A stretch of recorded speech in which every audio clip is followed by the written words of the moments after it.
Hi everyone, Crista here with another episode of the Barefoot Genealogist. Today we are talking about genealogy brainstorming. We have a lot to cover and not a lot of time, but I did want to start with a quick story. So a couple of weeks ago, I was asked to come present to a group of people about family history. I did a presentation, and after the presentation, I had a few people come up to me to ask me questions. One woman in particular kind of stuck out in my mind as she and I spoke for a few minutes. She said that she and her mother, who had done genealogy before her, had this 30-year brick wall in their family, and she wondered if I had any suggestions for her. So I asked her to tell me what she knew about her great-grandmother, that she was looking for her great-grandmother's maiden name and who her parents were. So I said, well, tell me what you know about her. And she said, well, we don't know anything about her. And I said, well, tell me what records you found. And we kind of, after a little bit of painstaking back and forth, I was able to get some information out of her. She had a copy of her great-grandmother's death certificate. Her maiden name nor her parents' names were listed on that. I asked her if she had a copy of an obituary for that great-grandmother. She said she didn't, that they had looked and never been able to find one. I then asked her how many children that great-grandmother had, and she said that she had 3. And I said, well, have you obtained birth and death certificates for each of those 3 children? Her maiden name could be on one of those documents, if not more than one of those documents. And she said, well, we've got a copy of my grandfather's death certificate, and her maiden name's not on there, so I don't think it'll be on any of them. I encouraged her to go back and see if she could track down her grandfather's birth certificate. She said, well, my mother wrote 30 years ago to get a copy of that, and she wasn't able to get a copy of that. I explained to her as gently as I could that things have changed a lot in the last 30 years, that she might be able to go online, find a copy of an index for that birth record, and then write the state again with that index information to get a copy of the original certificate. She didn't want to hear anything about it. She said, my mom did that, they don't have it, there's no other options. I again encouraged her to check out those other 2 children. It might be very possible that one of them might have information about their mother's maiden name on either their birth or death certificate. She kind of harumphed at me and said, well, thank you anyway, I guess we're just gonna have this brick wall in our family forever. And off she went. Now that may seem like a really exaggerated story, but it really isn't. I have had similar experiences with people across the country for years, where they come to me saying, I have this problem, and I try to walk them through the steps to solve it, and they're so stuck in their head about what they know and what they don't know, and what's possible and what's not possible, that they're not willing to look beyond that to solve their problem. So the very first piece of advice that I'm going to give you before we dive into the slides today is to be humble. Don't get so stuck in what you know or what you believe about your family history or what you believe about genealogy in general that you're not willing to take advice from those who offer that advice. I very easily, probably with a few searches and maybe a phone call or 2, could have solved that woman's problem, but she wasn't willing to take the advice that I gave her. So humility is lesson number 1. With that, let's dive into a lot of slides that we have to cover today. So some of this is going to seem very basic, but when I get stuck with a genealogy brick wall, I go back to the basics because oftentimes I've made a mistake at a really basic level. So one of the suggestions that I always give is start with yourself and work back 1 generation at a time. Oftentimes those brick walls occur when instead of going generation by generation through our family history, or picking one line and tracing that one particular line a generation at a time, we have skipped a step. So we have made an assumption because we couldn't find a certain person in our tree or we weren't exactly sure who they were. We just jumped our way back to the next generation and merrily went on our way building our tree. But that one generation may be the key or the cause of the problem. In my family history in particular, for 30 years, we chased the wrong branch of a family tree. And when I went back to try to resolve some of the questions and some of the issues, turns out we'd made an incorrect assumption about who the parents were. I'll talk a little bit more about that. But the idea is 1 generation at a time. And when you do that, make sure that you're keeping track of what you've discovered. One of the causes of brick walls that I have discovered has to do with the way we record dates. So years ago, one of the standards in genealogy was that if you weren't sure of when a couple was married, just go back a year or two from the age of the first child, or the year the first child was born, and assume that as the marriage date. Go back 22 to 25 years from the age of that first child to estimate the birth year of the parents. Now that's great to get you started, or it's a great brainstorming technique to work you over some of those humps.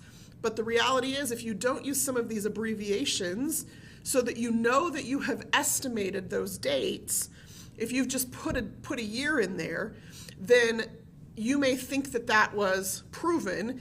As you or somebody else comes back to that research, they're looking at it and looking for information around that particular date, when the reality is, in my family tree, we did that. One woman actually had 3 more children older than the one that we thought was the oldest child, which made her actually 8 years older than what we had originally assumed. So we had been looking for birth records for her in the wrong decade. So make sure that you know some of those abbreviations and use them in your date fields so that you have an idea. One of the places where we use this after or before to estimate dates usually has to do with death dates around probate. So for example, if a child is listed in a parent's probate or will, then we can estimate that or assume that they died after this will was probated. Conversely, if they are not mentioned, or if they are mentioned in the will as deceased, we can make a notation that they died before this particular will was probated, whatever the date of that probate was. And so it's helpful to have that information because you want to be able to figure out what's going on. But if all you put in was the date without using some of those abbreviations, that causes some of these brick walls because you don't know what it is that you're estimating off of. So not only in my case do I put in some of these abbreviations with these dates, but I also make sure that I put something in the notes field for that. Now, another cause of some brick walls that could be alleviated is to keep track, when you're keeping track of what you've discovered, one of the features on the Ancestry trees and also in Family Tree Maker is that you can attach records. And we want you to attach records. We encourage you to do that. It's important that you keep track of what you've found. So in this case, you can see I have an 1840, 50, 60, 70, and 80 census for this third great-grandfather of mine. I have each of these particular records that I've found and that I've attached to him. Now, there's a couple of things that we see that cause brick walls. One is when you haven't collected all the records of a person. If this 1860 census was missing, I should be able to really quickly look down this list of records I have attached and know that I'm missing a particular document. And that one document may contain the key or the clue to help me break through whatever that brick wall is. So be sure to collect all the records you can about an ancestor. The second thing that we sometimes see happen is that people attach probable records. And I'm going to discourage that.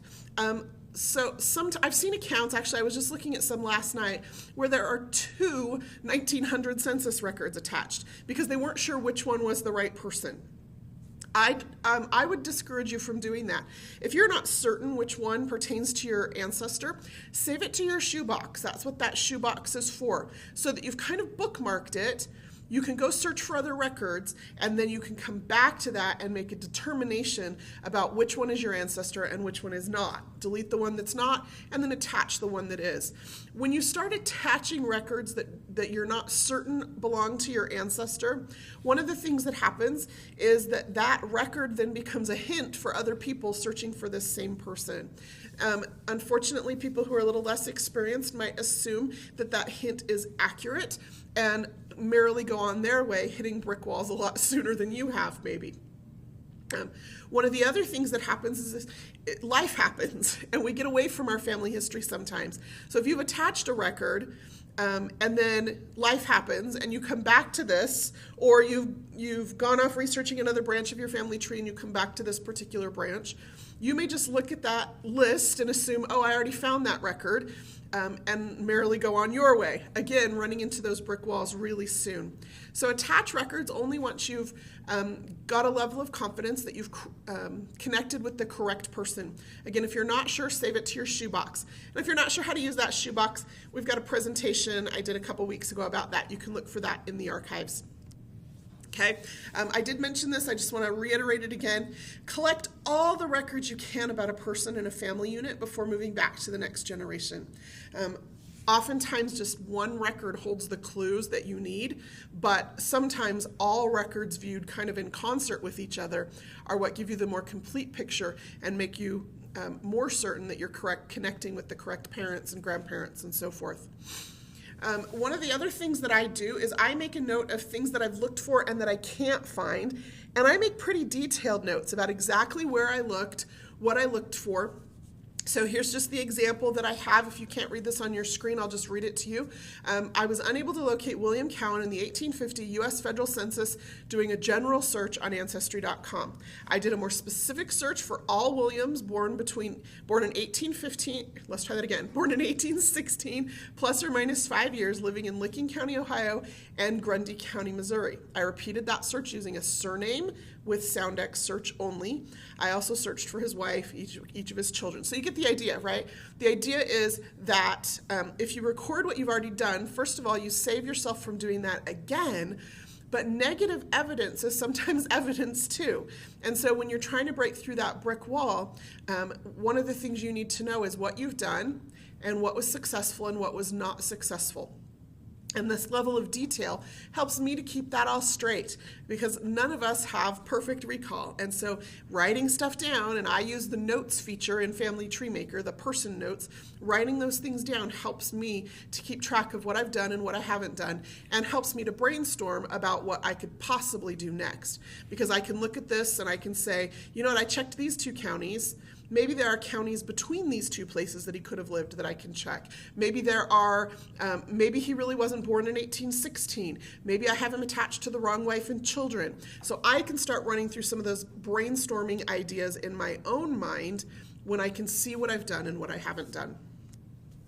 Number 3, and this is kind of where that humility thing comes in, you don't know what you don't know. And so continual education, and I think Anne will be talking about that maybe this Thursday. Continuing education in genealogy is really important. We have tried to provide you with some avenues to receive that education. These broadcasts every Tuesday and Thursday are one of the ways we do that. There's also a learning center on Ancestry.com. If you haven't taken the time to explore that, I would strongly encourage that you do that. Whether you're new to family history or not, these first steps and next steps in Family History 101, those 3 sections have some really great articles, things that could just spark one idea that could lead you to break through a brick wall in your family. One thought or one comment or one introduction to a new record set, and all of a sudden you're off and running through that brick wall that may have been there for decades. We have webinars on our website, which are presentations just like this, only they're usually about an hour to an hour and a half long, a little bit more detailed than what we have time in the 20 to 25 minutes we have with you each week. And then, and this is probably one of my favorite resources in the Learning Center, or at least it's the one I use the most, the Family History Wiki. We have taken the books, The Source and the Red Book, and we have put them in their entirety online for free.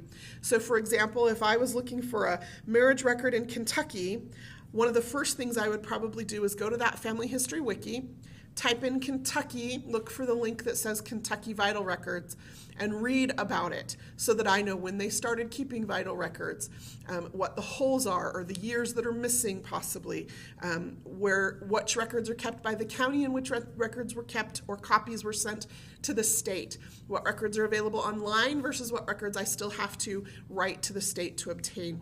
All of that information is found in that Family History Wiki, and it's an excellent, excellent resource to help break through some of those brick walls. If you're looking for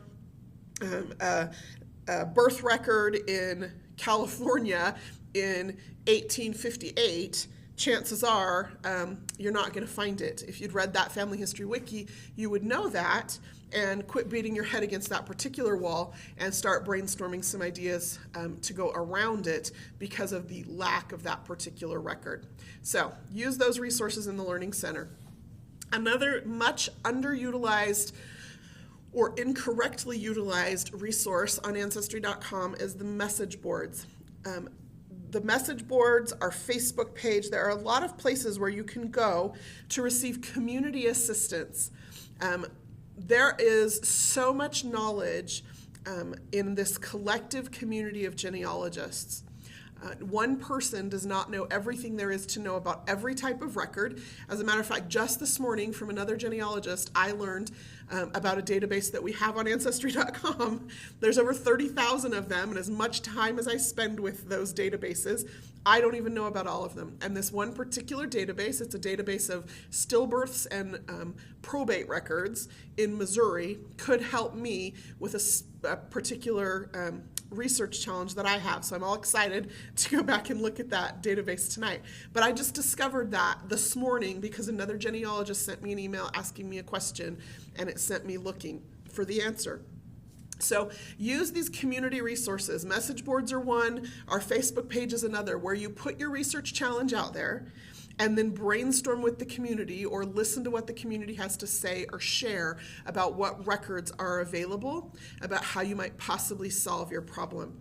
Now, when you do that, let me just give you some basic advice, and this is kind of the crux of genealogy brainstorming for me. Whether I'm doing this brainstorming by myself, which I do sometimes, or whether I'm doing it with friends at a genealogical society meeting, or whether I'm doing it with colleagues here at work, whether I'm doing it with you at a genealogy conference. This is the process that I go through to brainstorm how to get through those research challenges. The first thing is, what do you want to know? You need to be really clear about that. I get requests every single day through our Ask email box that say things like, I need to know about my grandparents. Well, what do you want to know about them? Be really specific, okay? I need to know about them is really broad. Do you want to know their names? Do you want to know when they were married? Do you want to know when they died? Now, some of you might say, yes, I want to know all of that stuff, but focus on one thing at a time, and you're more likely to get the answers. I've learned this principle, and it's true in almost all areas of my life. When I ask generic questions, I get very generic answers, but when I ask very specific questions, I get very specific answers. And so if you're looking for specific answers, be really clear about what it is that you want to know. And this goes for if you're writing an email or posting something on a message board or talking to somebody. Work through these steps. Next, what do you already know and how do you know it? So I started this presentation with a discussion about this woman that I talked to. And she had said, I want to know my great-grandmother's maiden name. So she was really specific about what it was, what piece of information it was that she was looking for. I want to know my great-grandmother's maiden name. That's great. Well, when I asked her, what do you already know? She said nothing. It wasn't that she didn't speak. It was that she actually said the word nothing. I know nothing about her. And I said, okay, well, you obviously know something about her. It was a difficult process, unfortunately, to get to what she knew about her great-grandmother. She knew her great-grandmother's first name. She had an approximate age and birthplace based on census records. She also knew that her great-grandmother had 3 children. She knew that her great-grandmother had 3 children because one of those children was her grandfather, who she knew, and her mother had information about this great-grandmother. So she was, as we talked, it came out what she knew and how she knew it, and that's important. How you know it could be causing some of your brick walls. If you know something just because you've always been told that thing, but you have no documentation to back it up, or if you know something because you just saw it in someone else's family tree, again, but have no documentation to back it up, that is going to be a different process to work through than if you have already collected census records, possibly obituaries, you've seen a tombstone, right? Do you see where I'm going with this? So what you already know and how you know it is an important piece of this.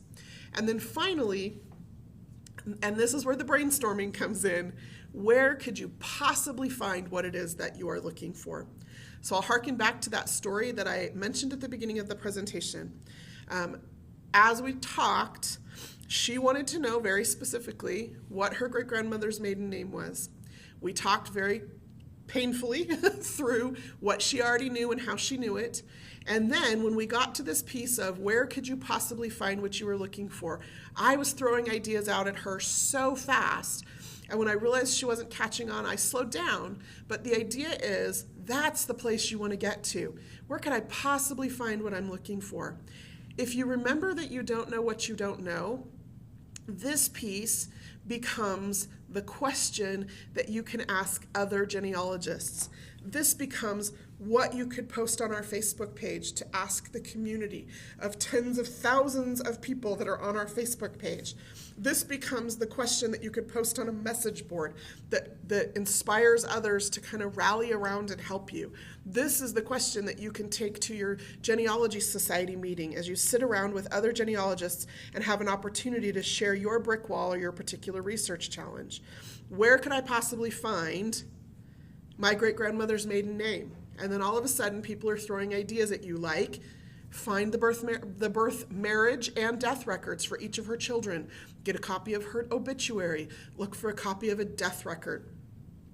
All of those ideas start coming out, possibly a marriage record. If you find a marriage record for a man with the same name as her husband's and her first name, maybe you found her maiden name. Research that. Lots of different ideas that come out when you get to that level C there. Where could you possibly find what you're looking for? And that's where the real brainstorming takes place. So just a quick review. We're out of time, but let me just reiterate a couple of these things. Make sure you're working back one generation at a time and collecting everything you can about a given generation before you move back. Like I said, in my family, we spent 30 years tracing the wrong line because we hadn't done that as thoroughly as we should have. And so all this time and effort and money went into tracing this beautiful family history that I've now completed for someone else on that particular Woodruff branch of my family. When we finally discovered that my great-grandfather's parents were not who we had originally thought they were, now we have our own family history that's attached to our tree instead of someone else's. Keep track of what you've discovered as you go so that you can keep things straight in your head, so that you can share that information with others when they're trying to help you. Also remember to keep track of those negative searches so that you can look at it and say, hey, you know what? Maybe here's another way I can go. Brainstorm your own ideas through those notes. And then finally, just be humble enough to recognize that you don't know what you don't know. Take advantage of some of those learning opportunities. And once you've done that, then you can approach others with confidence saying, you know what, here's my research challenge. What ideas do you have for me that can help me break through this particular brick wall? That's all I have for you today. I hope that was useful. If you have questions or challenges that you'd like to share with me, you can email me at ask@ancestry.com. I don't answer all of those emails personally. We get a lot of email in that box, but I do read them, and that's how I put together these presentations, to help you help yourselves.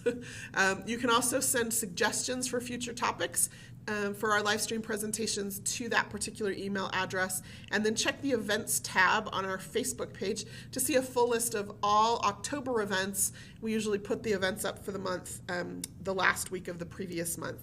Until next time, this is Crista Cowan. Have fun climbing your family tree.